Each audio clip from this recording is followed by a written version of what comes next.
ನಮಗೆ ಕಾಣಿಸುವಂತಹ ಚಂದ್ರ ಏನಿದೆ ಅದರಲ್ಲಿ ಕುಳಿಗಳು ಕಾಣಿಸ್ತವೆ. ಅಲ್ಲಿ ಐರನ್ ರಿಚ್ ಇರೋಂಥ ಕಡೆ ಕಲೆ ಕಲೆ ತರ ಕಾಣಿಸುತ್ತೆ. ಎಲ್ಲ ಕಡೆ ಬೆಟ್ಟ ಗುಡ್ಡಗಳಿದ್ದಾವೆ. ದಕ್ಷಿಣ ಧ್ರುವದಲ್ಲಿ ಈ ಬೆಟ್ಟ ಗುಡ್ಡಗಳ ಏರಿಳಿತ ಜಾಸ್ತಿ ಇದೆ. ನಾವೊಂದು ಹೆಲಿಕಾಪ್ಟರ್ನಲ್ಲಿ ಹೋಗ್ತಾ ಇದ್ದೀವಿ, ಸೇಫ್ ಆಗಿ ಲ್ಯಾಂಡ್ ಆಗ್ಬೇಕು. ಯಾವ್ದಾದ್ರು ಹೊಲಗಳನ್ನು ನೋಡ್ತೀವಿ ನಾವು, ಹೌದಾ?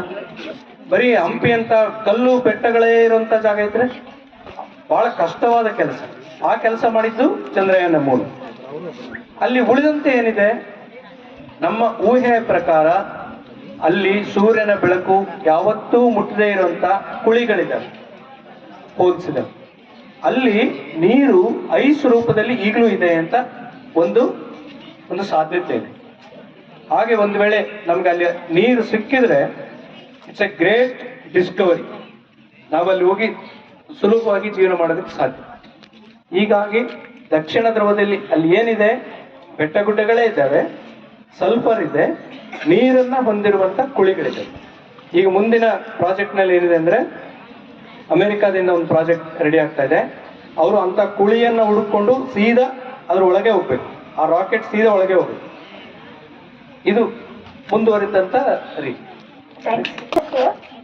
ಸರ್, ಇವಾಗ ಟಿವಿಗಳೆಲ್ಲ ತೋರಿಸ್ತಾರೆ UFOಗಳು ಹತ್ತಿಗೆ ಬರೋದು, ಏಲಿಯನ್ಸ್ ಇದಾವು.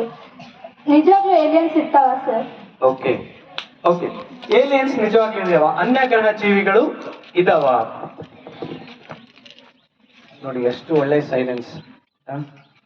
Really I appreciate. ಅಂದ್ರೆ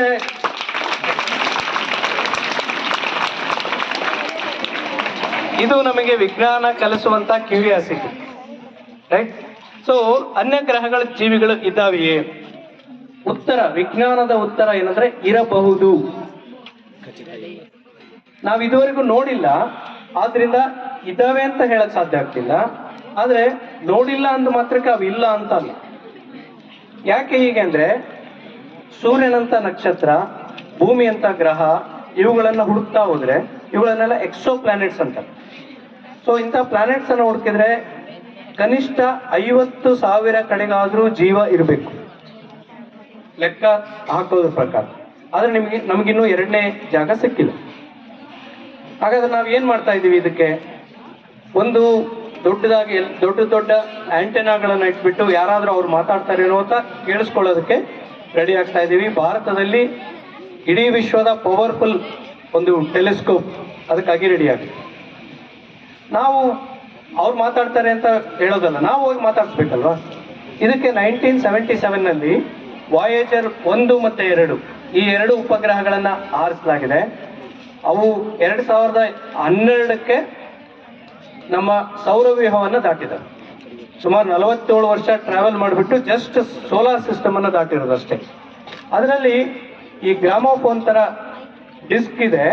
ಆ ಡಿಸ್ಕ್ ನಲ್ಲಿ ಗೋಲ್ಡ್ ಪ್ಲೇಟೆಡ್ ಮೇಲೆ ಮನುಷ್ಯರ ಚಿತ್ರಗಳಿದೆ, ನಮ್ಮ ಹಸುಗಳ ಚಿತ್ರಗಳಿದೆ. 60 ವಿವಿಧ ಭಾಷೆಗಳಲ್ಲಿ ಮಕ್ಕಳು hello this is the message from the earth ಅಂತ ಹೇಳಿದ್ದಾರೆ. ಕನ್ನಡದಲ್ಲೂ ಇದೆ. ಸೊ ಇದರ ಉದ್ದೇಶ ಏನಂದ್ರೆ, ಯಾವ್ದಾದ್ರೂ ಅನ್ಯ ಗ್ರಹದಲ್ಲಿ ಜೀವಿಗಳಿದ್ರೆ ಅವರು ಟಿವಿ ನೋಡ್ತಾ ಇದ್ರೆ ಅವ್ರ ಟಿವಿನಲ್ಲಿ ನಾವು ಬಂದ್ಬಿಡ್ತೀವಿ.